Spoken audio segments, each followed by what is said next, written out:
WV Uncommon Place. This podcast is a variety podcast that houses numerous series to cover mental health, empowerment, podcast framework, and various intimate series to get to know the hosts.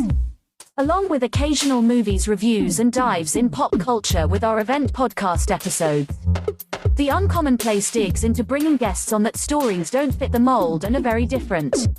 WV stands for the great state of West Virginia, and every quarter we cover something in West Virginia.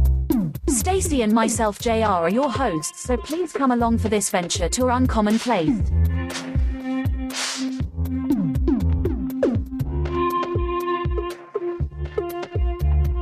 We get started. Here we go. I'm sorry.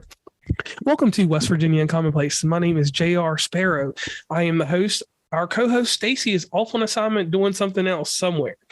And today I have with me Colleen Avis, and she hails from a great place in the middle of the United States. I won't disclose that unless she discloses that, but she is a Mid-Atlantic person.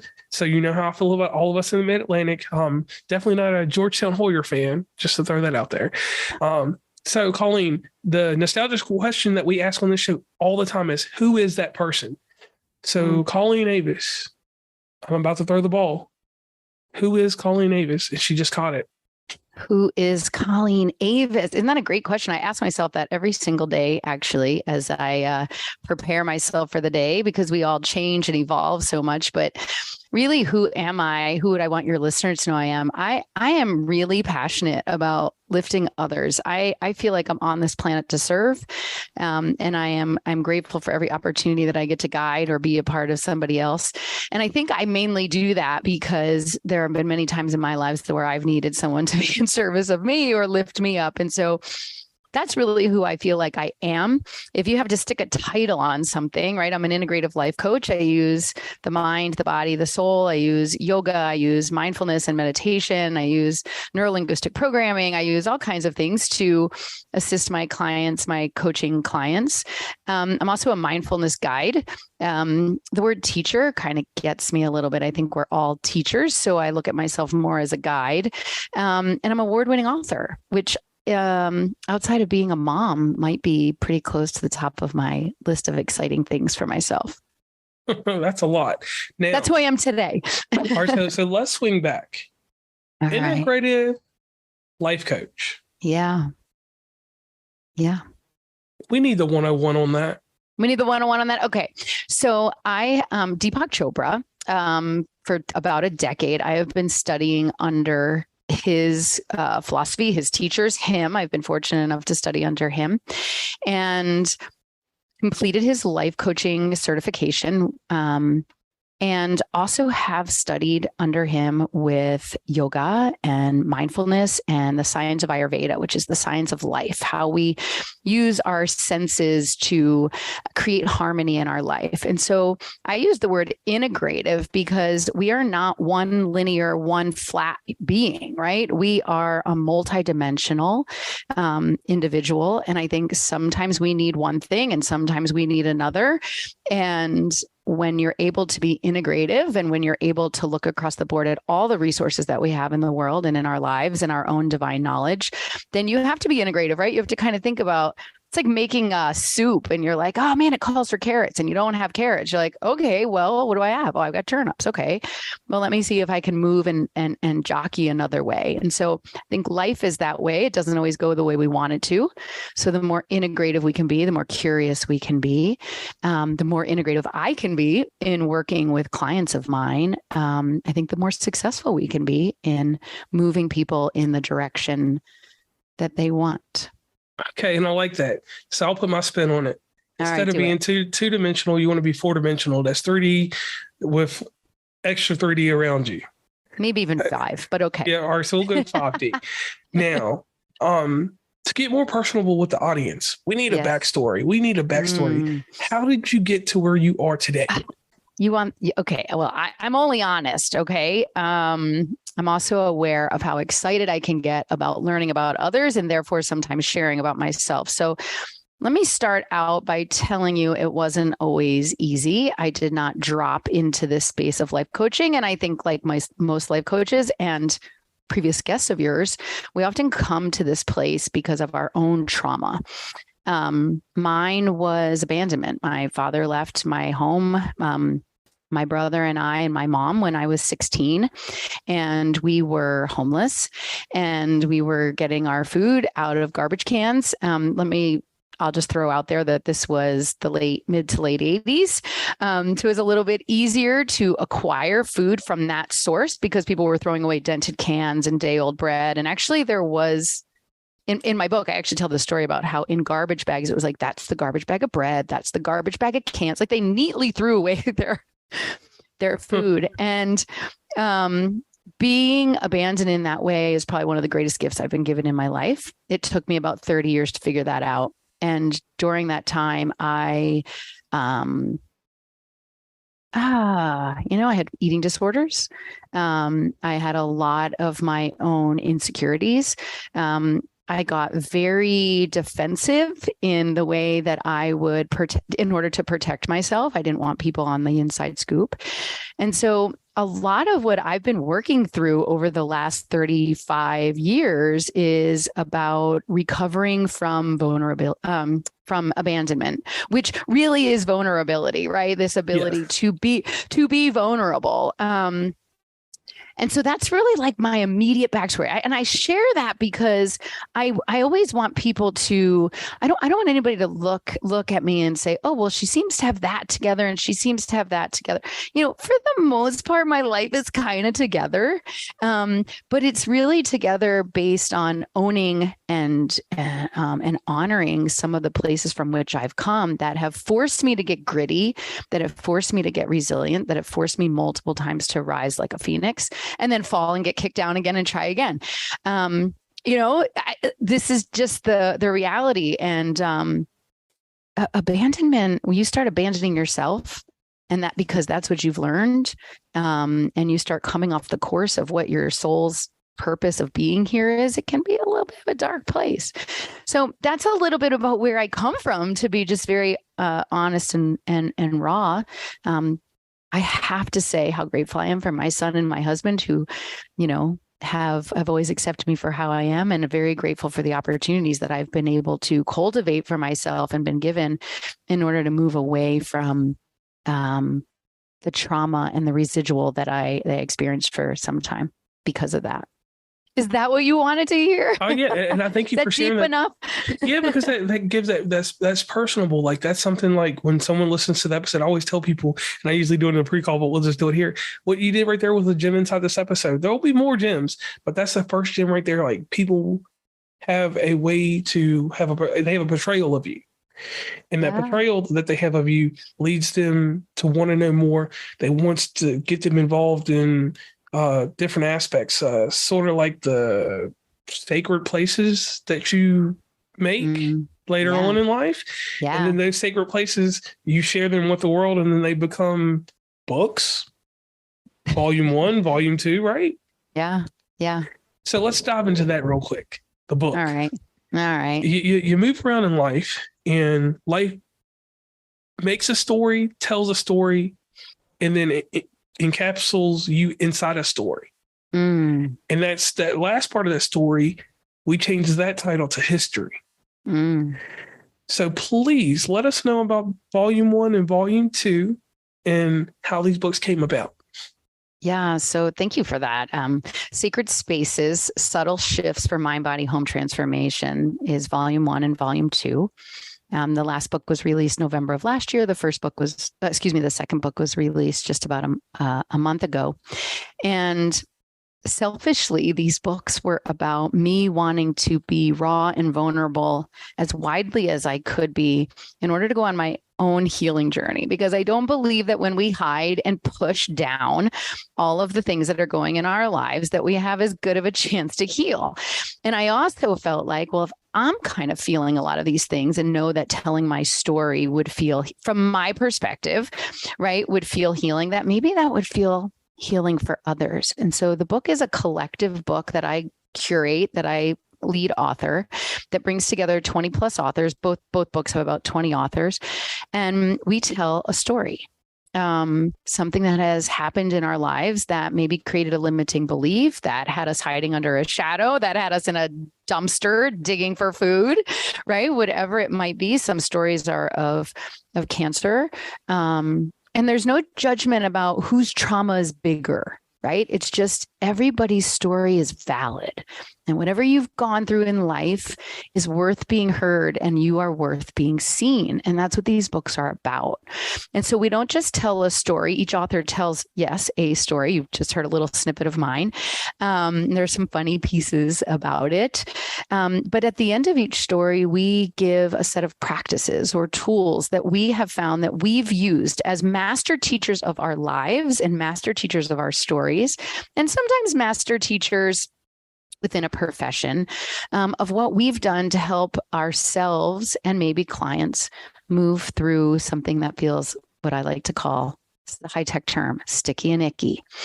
Like you got your sticky icky. And so often people aren't even aware of the fact that they're in a trauma, that they're living in a story that continues to hold them down. And so this book is, meant to be a tool for people to go, oh my gosh, me too. Oh, I've experienced something like that. And, let me see, what practice did you do to move forward or to lift yourself in a way that moves you in a place that I like to say is seeing your value, following the fun. Life is supposed to be fun. Life is supposed to be fun. Yeah, so that's, yeah. It's supposed to lead into a lot of happiness. Now, you have a business. I have a business. Subtle Shifts, correct? Subtle Shifts, yeah. Yeah, Subtle Shifts. www.subtle-shifts.com. Mm-hmm. And I did your shameless plug for you right there. So real quick, could you go back in and do the shameless plug again? Let them know where they can meet and greet you across the internet. Because that's the one key thing that is crazy. In the first 15 minutes of a show, someone should always be like, hey, hit a shameless plug real quick. Because if you don't hit it, we might lose listeners. Because most people... Remember, we were talking about those attention spans. They could be watching right now, but they're on the internet searching for you. Yeah, subtle-shifts.com. I use a dash hyphen as a pause. Subtle-shifts.com. What does that mean? It means that the most subtle shifts, the smallest changes, create the greatest impact in our lives. And I would love, I love connecting with people. I don't care if you're going to look at my blog. I don't care if you're going to buy my book. But if anything about this seems interesting, if you're like, I kind of want to reach out to that girl, but oh God, I don't want to be weird. Please put down the, I don't want to be weird. There's a free little discovery call. It says it's 30 minutes. We'll land up talking for an hour. Unless you want to get off in 30 minutes. But yeah, subtle-shifts.com. It's a website and a resource to get in touch with me, find my blog, find my book, find other ways to work with me, and really just to be in connection. Thank you for the plug. Oh yeah, always. Now, something on this show I want to do is a little different order. We pay homage to 2020 news magazine from my childhood. John Stossel is a comedic relief. Diane Sawyer is personable, but she has a way of being very interrogative in how she just invests. She's an investigative journalist. But then you have someone. Then you have somebody that comes in, and some people call her the Hulk Hogan of newscasting, Barbara Walters. Walters, yeah. Yeah, but with Barbara Walters, the thing was growing up was that she had a way with, like, it's 10:42 at night, with whatever topic she was covering. If it was really hardcore, it went on to 11:05. They didn't care about the news. Now, if you were in a big city, it was different. They cut her off and just went on. But the thing about 2020, it gave you 3 different styles of questions. And those 3 different styles gave you an impression that stayed with you. Greatest example for me, when I was growing up, there was a story about a lady named Lorena Bobbitt. Won't go into detail about what it was, but we both know that story. And it happened in Virginia. And it was big news. Well, the interview that was done by Barbara Walters at a later date changed my mind about the whole situation. It made me realize that certain types of due process aren't due process, and certain people get away with certain things. Yes. But life is life. So, Colleen, you are on the hot seat. It's time for your 2020 questions. Are you ready? Sure. All right. The first question involves us role playing. So we are both from the East Coast. We're both from prestigious areas. Actually, we're neighbors. That's what's wild, neighbors. So we'll start off here. TED Talks. We all know what TED Talks are. They're amazing things. To me, that's the pinnacle. Once I do a TED Talk, I've made it. Once I get that TED Talk in, and I think that's for everyone. And it may not be your goal, but it is a goal now that you think about it. TED Talk, if I get there, that's where I want to be. So with yours, a prestigious university we'll use is the University of Virginia, Thomas Jefferson Land. We'll go there real quick. All right. You're giving a TED Talk, and this TED Talk is about this. And this is a hard topic. What road do I take? What road do I go down after I've fallen? Do I take the road less traveled, or do I take the road that's not that hard to go down? So which road are we going down? Well, as a life coach, I don't know if I would pick one for you. Okay. And that's what I was aiming for. That's what I was looking for. I don't believe I would pick one for you. I would rather get into a conversation with you, if it's okay, about why you might pick one or the other or a third option. Because without getting curious about all the infinite possibilities that are available to you in life, then how do we know? And I think what's difficult about posing that question about, do you take the road less traveled, the more traveled road, or some other road that doesn't necessarily exist, is you have to be careful not to delay yourself too long and never take something, right? There's this risk of us, and I think so many of us get stuck on a path of, well, if it's not perfect, I'm not going to put it out there. Believe me, publishing a book, I don't want to put it out. It's not perfect. So when we talk about which road to take, I think there's a couple of questions. What are you looking to achieve on the road? Maybe it's growth. Maybe it's at the end of one road, there's a TED Talk, right? And there's a couple stumbling blocks there. I think keeping an open mind around the fact that no matter which road you take, they're probably the road least traveled for you as an individual. And then being brave enough to actually choose, and knowing that at any time you have, as a human being, the power to choose to change. So being open about what's available to you, asking yourself, getting curious, like in doing some exploration around which road might look the best for what type of reasons, right? And getting curious about that. And then detaching from the outcomes, surrendering into this idea that whichever one I take, I'm probably going to fall down. Whichever one I take, I'll probably learn something new. And whichever one I take, because I am a human being, I have the divine right to choose to change. So if I was TED talking about roads traveled or potholes in the road, I love talking about potholes in the road, that's where I would go. Okay, so you'll give an informed perspective. Yeah, I think I really want people to be able to dive into what they want, what they need. When I think about self-care, for example, which I think, picking that road has a little bit of something to do with, I always start with, what do I need? What do I want? And then I pause to actually ask myself. And then I actually listen. A lot of people don't do this part. They don't listen. They don't listen to themselves. They don't listen to what's going on. And then I come around to the fact that any thought I make, any decision I make is actually a request to co-conspire with the universe. So every thought I have is a co-conspiracy, because the universe is always looking to co-create with me. So any thought I have is moving in that request. So I can choose like, oh God, I have to pick a road. Oh my God, I landed up picking this one. Oh, I wish I didn't pick that one. Well, you in that process are co-creating worry, insecurity, lack of self-confidence versus this option. Oh, I've picked this road. I feel good about my decision. I'm going to do my best on that road. And if it doesn't feel good, I'm going to reanalyze and decide if I'm in the right place. Which mindset do you want to enter this decision with? Which one? Because when you walk down the road of like, oh God, I'm so stupid, I picked the wrong one. Guess what? Not going to be such an easy road. You pick the one that's the other one that I explained is like, you're kind of skipping a little bit, and then you might trip and you stand up and go, whoops. Okay. Let me make sure I'm still in the right place. So the road less traveled to me is really about, what do I want? Pausing, listening, and being in co-creation with the universe, because you're divine and you deserve it. and we should be following the fun. All right. I like that answer. Now, on to the next question. So you've done a TED Talk. Okay. We move around the world. Make it to the Midwest. Midwest for us is going to be Columbus, Ohio State University. Okay. That's the next prominent thing to the left of us. Got to think about my audience now. Okay. All right. So that's a different mindset. That's a different group of people, different morality, morals, and all kinds of stuff.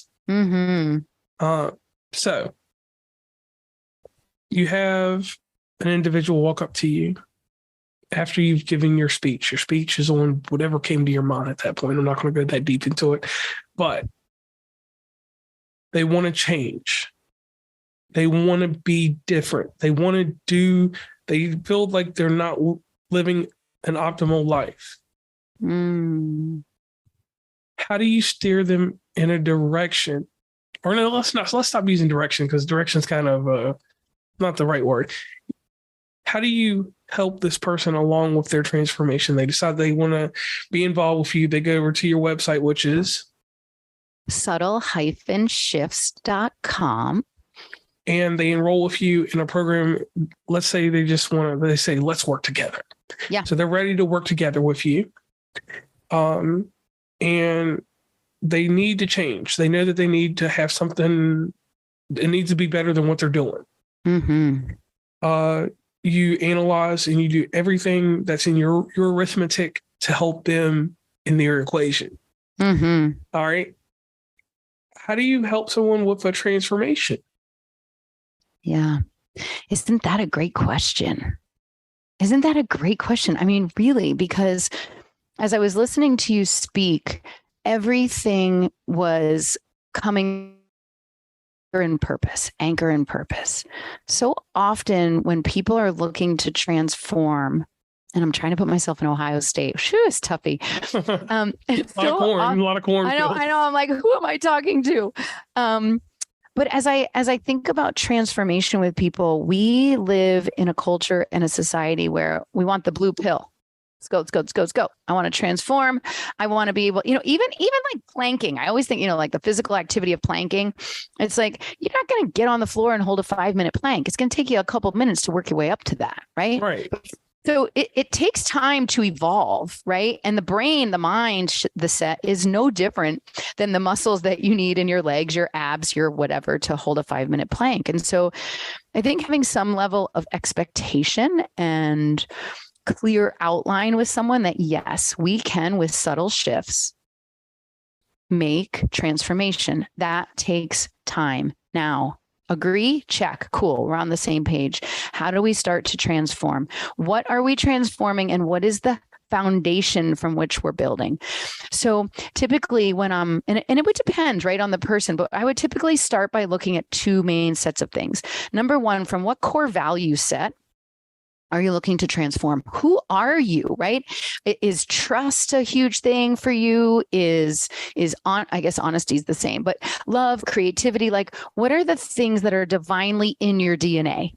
Right? So that we know what we're looking for. We're not going to transform into something if we don't have the passion for something that's aligned with that, right? So let's make sure our transformation is in alignment. And then number 2, I think it's really important to look at our purpose. Like, why am I here to serve? So, okay, I've got my core values, but why am I here to serve? This is really tricky for people, right? They're like, usually it's like, I'm not really great at that. So I use a process of looking at people that they honor and respect. So I typically will say to people, all right, what are your archetypes? Who are people around you, real or fictional, historians or athletes that you admire, and looking at qualities and characteristics of theirs? Because typically when someone's admiring someone like that, they also have those same qualities and characteristics. So when we start to anchor into our purpose, and it's such a fun activity to do with people. But when we start to look at how we want to transform, finding a foundation of what we're aiming for based on the skill sets and things that we're really good at, and based on what's really in our soul, and then breaking it down into consumable steps, subtle shifts that allow us to start to see success one step at a time, not 5-minute plank. Is that going to happen? Sustainable stuff. Something that's sustainable. Sustainable things. And sometimes I'm not saying they're easy. I'm not saying they're always easy, but something that can be that you try, that's consistent, that I help you keep accountable for, that you get excited about when you realize that you've started to integrate that into, there's that integrative, right? Integrate that into your life.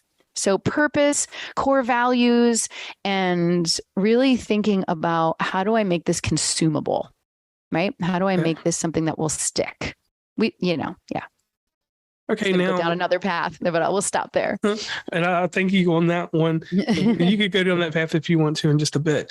So we've done the role playing. So you got through the John Stossel, Diane Sawyer portion. Now here comes the hard hitting portion. Are you ready? Yeah. You don't need something to drink real fast. You sure you're all right? I'm ready. And remember, this is all on video, guys. So that's just one of the things I do. All right, so you take care of a lot of people. Mm-hmm. You do a lot. So your cup runs low sometimes. It does. Are you my coach now? Yeah. No. So you're a life coach and your two other titles along with that. So what people always want to know, and what fascinated me about podcasting and dealing with anybody that has a life coach attached to their name, tell us your prescribed self-care method. Now, one thing I want to clear real quick, audience, when I'm talking about self-care, I'm not talking about this new age COVID-19, I need self-care because of whatever. I'm talking about, what did you do prior to COVID for your personal self-care? Because too many people have taken self-care and turned it into, we all have different connotations of things, but people have turned self-care into something, in my opinion, that's totally not self-care anymore. Mm-hmm. So Colleen, you're on the hot seat. What is your prescribed self-care for yourself? What do you do when you're at your wit's end because you take in so much, and you may have a resource to give it back to sometimes here and there, but people that are healers and people that are helpers tend to be the least active in taking care of themselves. Mm-hmm. So let's get down to the nitty gritty. Let's find out what you do for self-care and how do you fill your prescription? Yeah. It's a really good question. And I actually really appreciate you asking me, because what it's doing for me in this moment is going, am I doing what I need to be doing? Right? Am I taking care of myself so I can help support and be in service of others? And the number one thing for me about self-care is not adding to my list a self-care thing. Like, it's like I'm supposed to be doing self-care and it's like, oh, shoot, I didn't get to my self-care. And then I've got guilt and shame and all the things, right? So I like subtle shifts. I like self-care that involves asking myself what I need in each moment. So, waking up in the morning, what I might need for self-care one day might just be mindful awareness of giving myself an extra 5 or 10 minutes between two clients to get a drink of water, put my feet in the ground, take a deep breath. But really, honestly, for me, it's about staying mindful about not disconnecting by keeping myself aware of not getting in the churn. That churn where all of a sudden you're like, how is it Friday? And what did I do all week? Right? Kind of moving without being present, that level of like lacking awareness. And so all of my self-care is really focused around that. So sometimes it's stopping to take a few deep breaths. Okay. You know what I mean? Sometimes it's kicking my shoes off and the season is changing and where I might not be able to do this, put my feet on the ground. One of my biggest self-cares recently has been around befriending discomfort. We don't like to do that. No. And you know what happens as a self-care form when you push away the things that are uncomfortable? Oh, they're coming back. They're coming back, and they're coming back with vengeance. And so for me, my self-care is to not skip over things that I'm like, I just don't have time for that. I'm not being aware. I don't have time for that right now. But to actually go, well, I might be 5 minutes late to something because I need to take care of myself. I need to feel my feelings. I need to be in connection with myself, to check in, to let that level of discomfort know that I see it. Because when we just push down, we are basically saying to all the cells in our body, that's not worthy. You're not enough. Any levels of discomfort are not what's supposed to happen in life. So you further turn up the heat on the boiling water until something eventually explodes. So Yes, sometimes I take deep breaths. Yes, sometimes I do yoga. Yes, sometimes I take a little bit of a longer bath. I always try to make sure I'm eating well. I have to eat anyway. So if I can eat well, that's a really important form of self-care. But I think something that maybe your listeners haven't heard before is this idea of like being okay with discomfort. When I'm sad, I let myself be sad. When I'm worried, I let myself be worried. For how long? I don't know. You got to feel it out. I try not to be there too long, but I try to recognize and honor it and speak to my emotions in a way that's like, I see you. I get it. You're disappointed about XYZ. I don't have time to deal with that right now, but I'll see you on Saturday and I'll try to process through some of that. So that way you don't have an emotional void. Yeah. You're not spiritually bypassing and being like, well, I'm enlightened and I'm a mindfulness teacher and therefore I don't need to do. No, that's garbage. I'm a human being. I'm a human being who gets excited about sharing what I do and some of the uglies of myself in hopes that one person, I'm getting like a little bit emotional about this, but really that like one person says, yeah, I'm kind of a hot mess like that too. Thanks for being there with me. I'm not alone. I'm not alone. You're not alone. There's people here that are cheering for you, that want to lift you up. And so I have to be in touch with my own emotions and my own feelings in order to be in my best service of helping myself, my family, and those that I have, frankly, the honor and the privilege to co-create with. Okay. Now, one thing I picked up here in the audience, I know y'all picked it up about like 22 words ago. You don't do self-care, you do self-maintenance. Yeah, I don't really do self-care. I don't really like the term self-care. It's kind of like I don't like the word mastery. Right. So who knows all? So we'll go on that. Your self-maintenance is prescribed. That sounds great. And I thank you for sharing that with the audience, because too many people that listen to this show, they could have one of your titles. And now they know and they know that it's all right.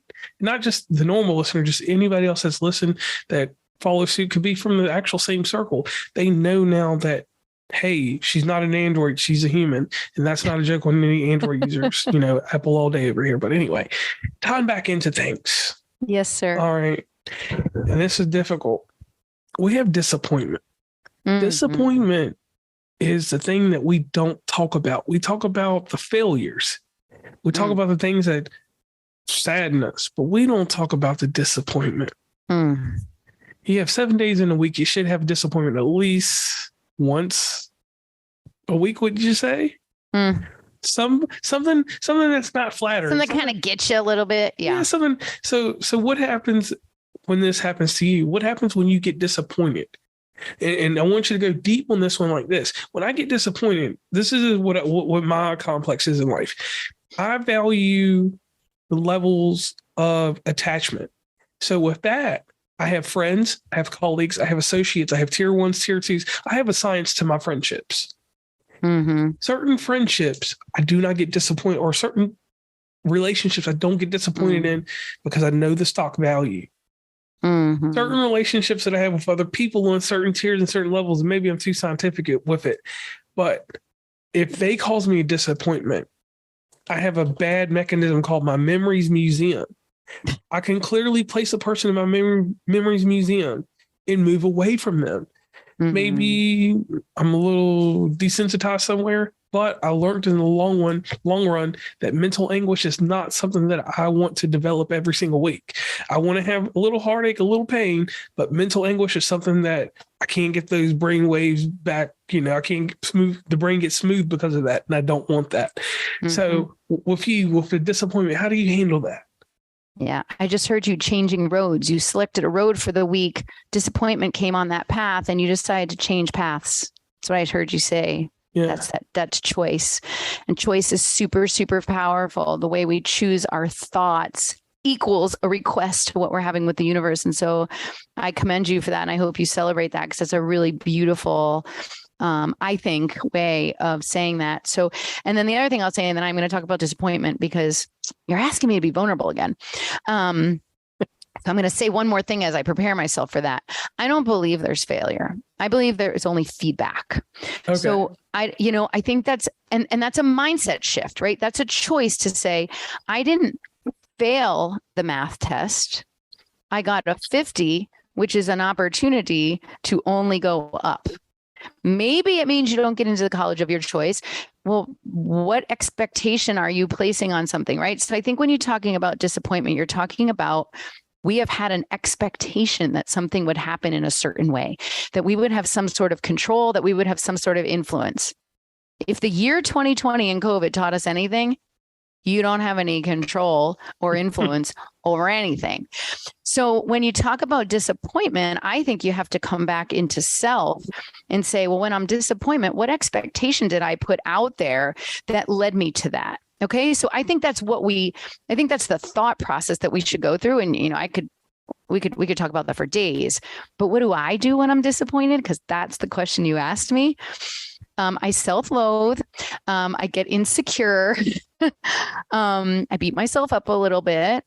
I can oftentimes I can always find a little bit of shame. I can always find a little bit of something to get guilty about, or like, oh God, if I had done this, or I woulda, coulda, shoulda, right? All those 5-letter nasty words, woulda, shoulda, coulda. And then I tend to try to smile because I realize in that moment I have an opportunity to grow. Because when I've been disappointed this happened the other day. Okay, we're watching the World Cup. My husband's English. England's playing France. We lost. Okay. And my husband made bangers and mash, massive English dish. All these English people were coming over. We had so much food. We had food for like 20 people. At the last minute, 10 of them canceled.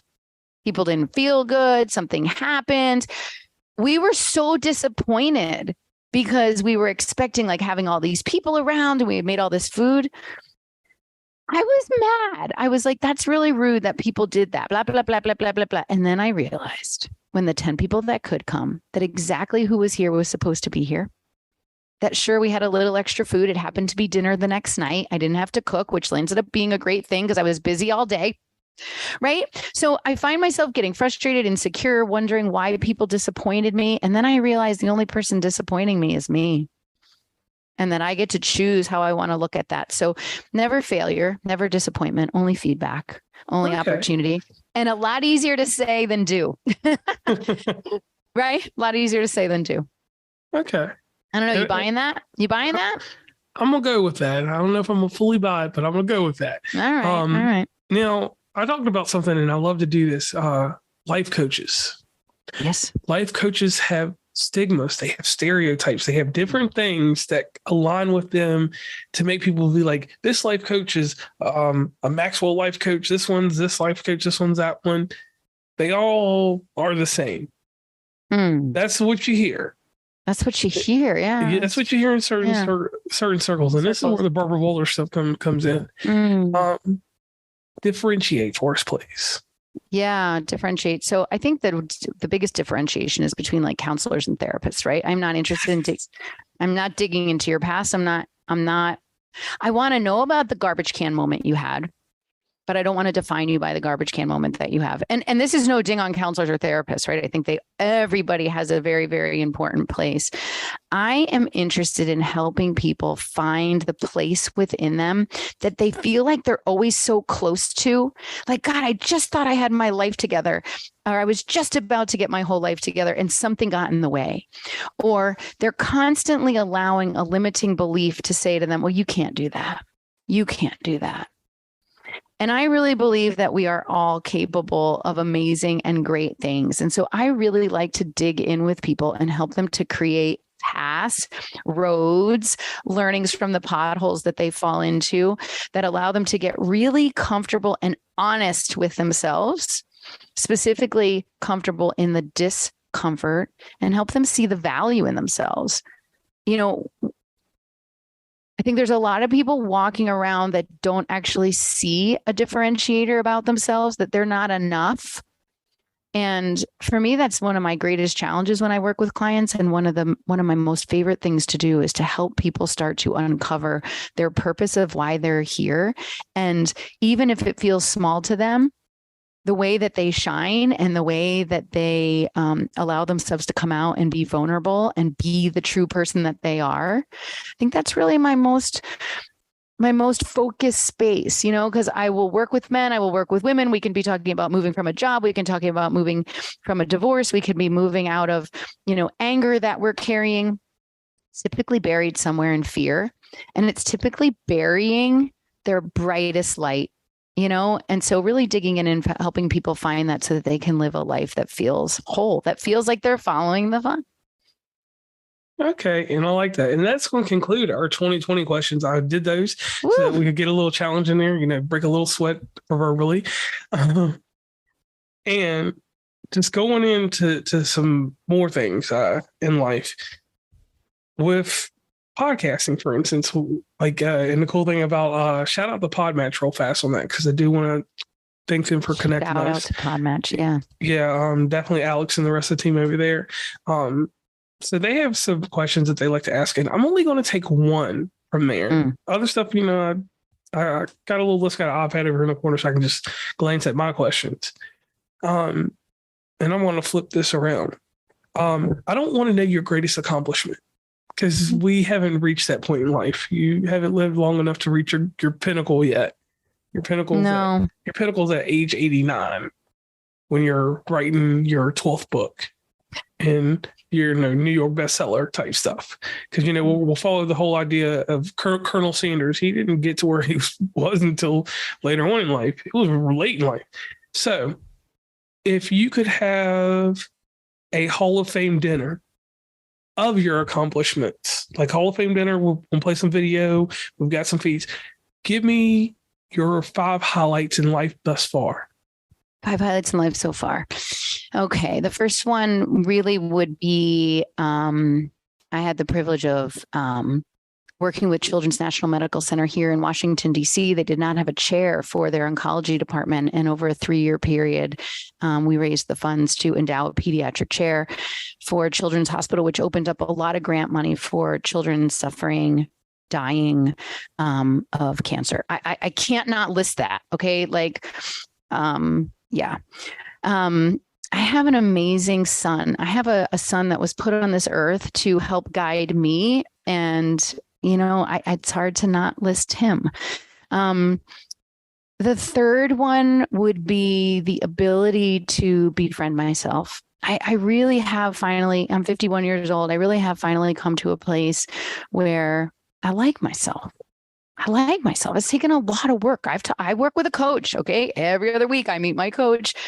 So really, really befriending myself. Another one about myself, if I was in the Hall of Fame, would be, I don't like to work out. I really don't, but I know I have to. And every single day I get up and work out. And that is probably one of my greatest accomplishments, my greatest subtle shifts. As I move towards taking care of myself and having a level of like, self maintenance.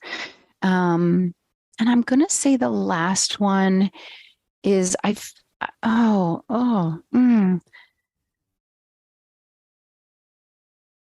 grateful for every opportunity I have. And I don't know if I always felt that way. And I feel like I can be really honest about what those things are, and I can be vulnerable about those things. And honestly, as an accomplishment, I don't know, maybe that feels really lofty to say that it's an accomplishment, but I'm really grateful for every opportunity I've had, every human being that I get to come into contact with. And honestly, that feels like an accomplishment, to just be able to be aware enough of the privilege of getting to be a human being and getting to be in connection and community with others. So I don't know if that's a traditional list, but I think those are my 5. And I like that. I really appreciate that, because that's what people need to hear. Like that right there is, because you could have listed all kinds of different things. You could have did academic stuff or just anything else, or promotions or whatever happened. Like, but you listed the things that truly mean something to you. So I definitely appreciate that.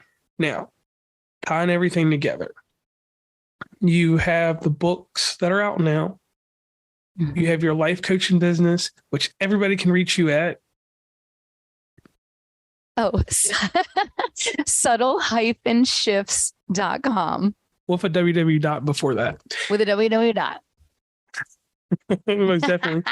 All right. So you've got all this. So what does the future hold for you? Because I'll give you an example. For instance, like with me, for instance, I know I was in a place, I was over in Hagerstown, Maryland 2 weeks ago. And I'll sit there talking to somebody. They're like, your podcast, you've reached a certain level.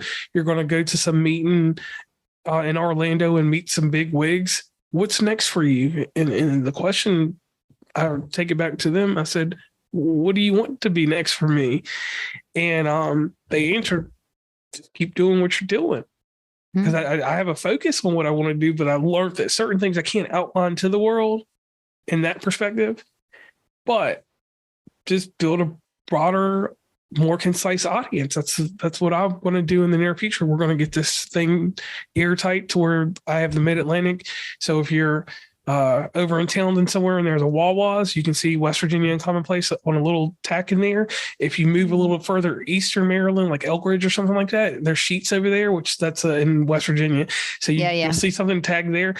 That's how I'm going to move. So what does the future hold for Colleen and her business, her family, her whole perspective?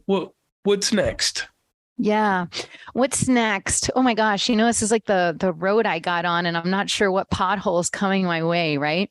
But really, from a business perspective, honestly, it is continuing to build the platform of sharing with people what I've learned, right? Through my own experiences, through my own practices, and getting really curious about meeting people where they are. I love and refining for myself. I love meeting people where they are and understanding, like, okay, who are you? What's important to you? And how do we move forward? And so I think that's going to take a couple of formats. I'll write the third book in 2024. In 2023, I am really focusing on cultivating my email list, a place where people a couple of times a week come into contact with me, where I can share tools and subtle shifts. And I'm not trying to sell anything. I'm just trying to share. Right. And so it really is about building I don't know if it's a bigger audience, but I like the word that you use, which is tighter.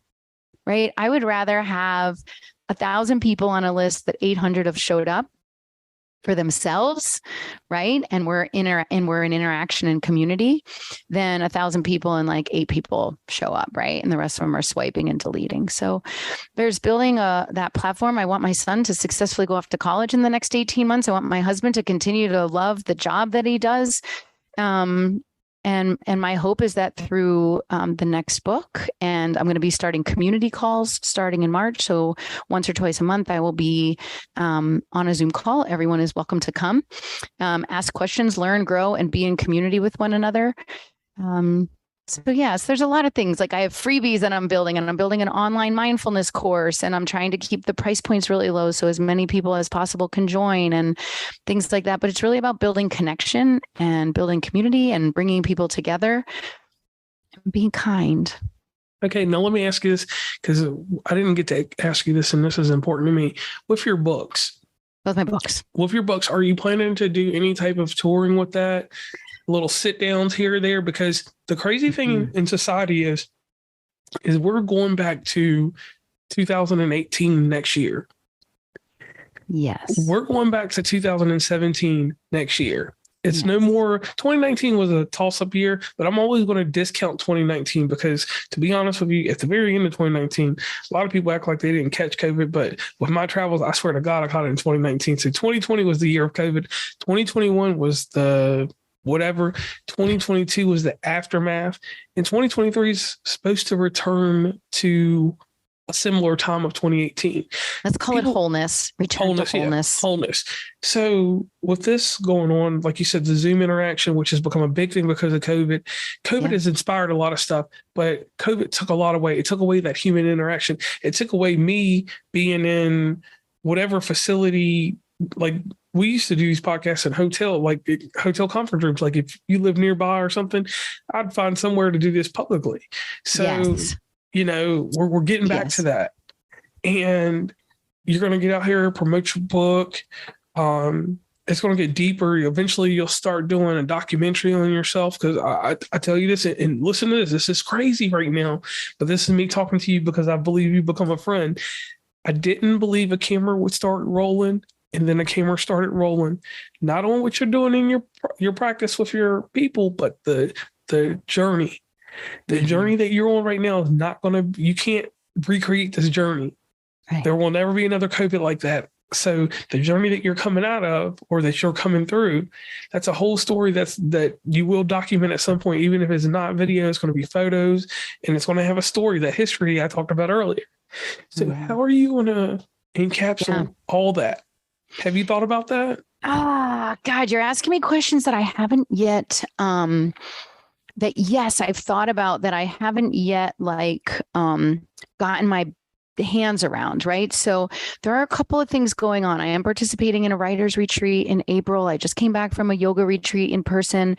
I'm working on 2 book signings, one in Carlsbad, one in California, one in New York City.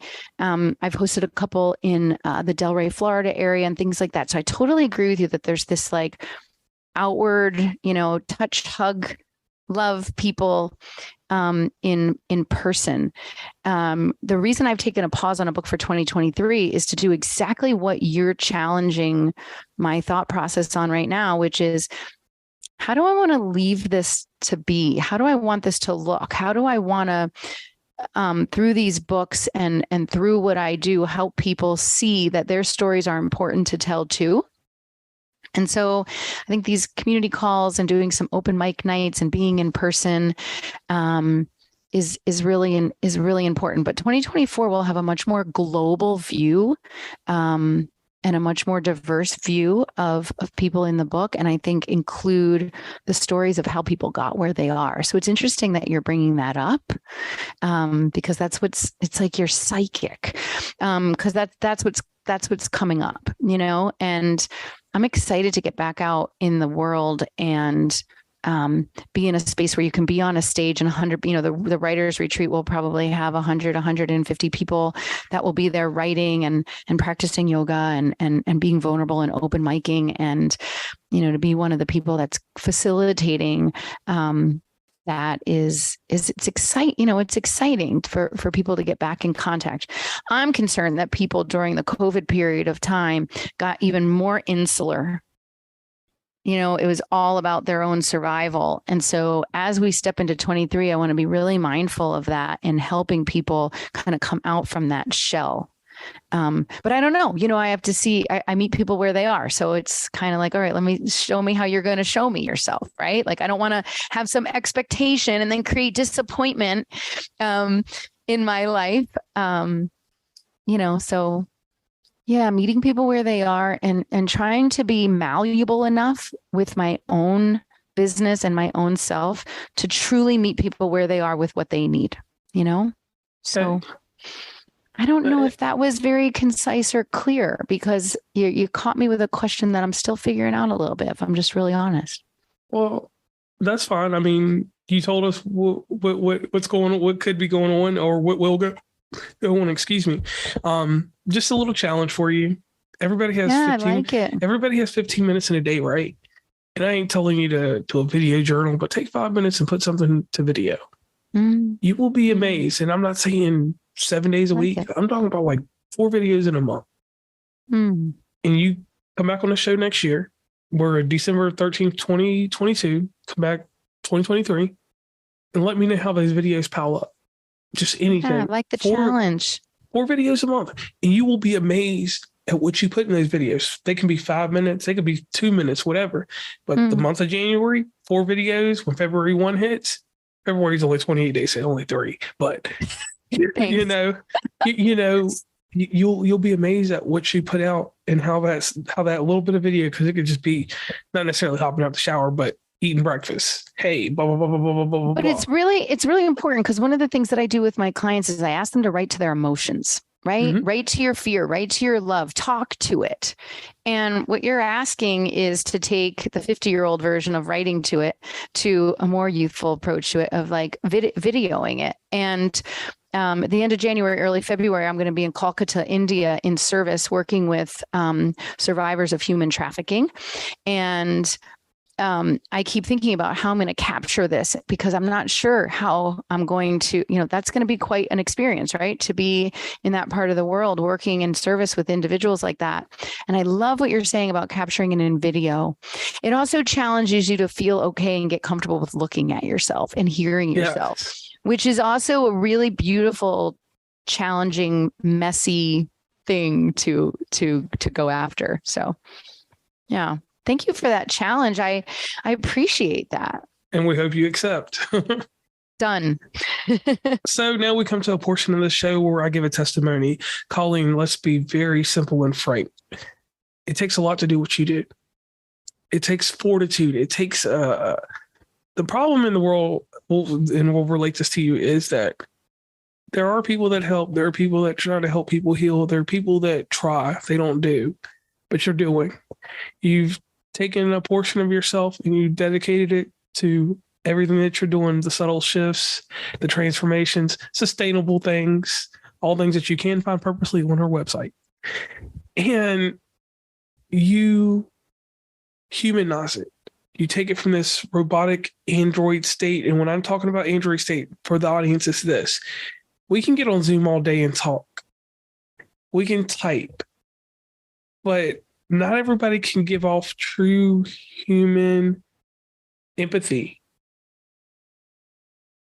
And I didn't say sympathy, audience. I said empathy. And you can give that. You can just tell that about you. You have that natural ability. Sometimes I'm charismatic, but I don't have empathy. I can move a crowd, but the crowd might not move the way I want them to after I move them one way. But you have that. So charismatic enigma, that's what we'll call you today. And being that person is hard because it takes a toll on you. Because sometimes you have to look in the mirror and you have to decide, like, can I do this today? Will I do this today? And that's the hardest portion of dealing with the mind, the body, and the soul. And when you do these things and you do them continuously, you drain yourself and you don't get that energy back to 100%. You barely ever get it back to 70, but you still keep doing it because you know one thing that most people don't know. It's not about the superlative or the gratification of what you do. It's about someone carrying on your lineage. It's someone carrying on a bit of legacy, saying that, hey, Colleen on December 9th at 3:30 p.m. took the time to listen, took the time to give me insight. But at the same time, there was no judgment. There was no harshness. There was just an informed thought and an informed way of, being. You actually take the time to actually intertwine, and you can just tell that about you. You can intertwine, and intertwining is a hard thing to do because we can get in the mix with people, but you could be like me and just have people and then put them in memories museum and go on with life. But no, you intertwine. Intertwining is something that is an art, that is a dying form of bonding and friendship and relationship building. So that's something you have that a lot of people do not have. So I need you to take that, put that in a capsule, put it and make bottles of it and sell it. So Colleen, as much as I'd like to keep going on and on, I'd like to tell you that that's your testimony. You profess the ability to intertwine with people, not mingle, intertwine. You know what that word means, and you know how deep I'm going with it. I'm not going that deep, audience, but the thing is that that intertwining you do, those memories that you make with people, that lasting impression goes deeper than any words someone can say to you or any action you can see, because between you and that person, you made a difference. So I want you to keep that with you. Take that all. That's so kind. That's so kind. And I accept that, which is also a learning of mine, right? To accept those things. And I can't help but say, I agree. I feel like I made a friend today. I'm proud of what you do. I'm honored to be here, and how grateful to get to be a reflection of all the things you just said to me back to you. We all have that divine wisdom within us. And thank you so much. All right. And on that note, audience, you can head over to her website. This is the last shameless plug. www.subtle-shifts.com. You can connect with me. Set up a free time to connect with me. Come on, be fun. And then the great thing too, along with that, to indulge, she has 2 books. I do. Those 2 books can help you align with her. If at times that you're not able to necessarily do all the coaching sessions and stuff like that, the books can help you along the way. Motivation, guidance. not every person is built Ford tough. Some people are built like Dodges and Chevys. They break down. So these things can help you. So on that note, I am JR from West Virginia and Commonplace. You can check us out on all those social media places that where we are. In the show notes, you will get very detailed information about Colleen, and however you digest this episode, be it via Twitch, YouTube, or you listen, or you're like the few select that are part of our email list that actually get the transcribed version of this episode. They actually read the episode. Enjoy this episode, learn about Colleen, engage with her, and she will give you a different perspective and she will help you with those subtle shifts. Please follow WV Uncommonplace on Instagram, Tumblr, Twitter, TikTok, where we have some great content, Facebook, LinkedIn. Hit up the merch store at onecommonplace.square.site. Join the email list from the website, and rate, subscribe, and give feedback from your favorite podcatcher. And lastly, thanks for listening, and tune into the next episode.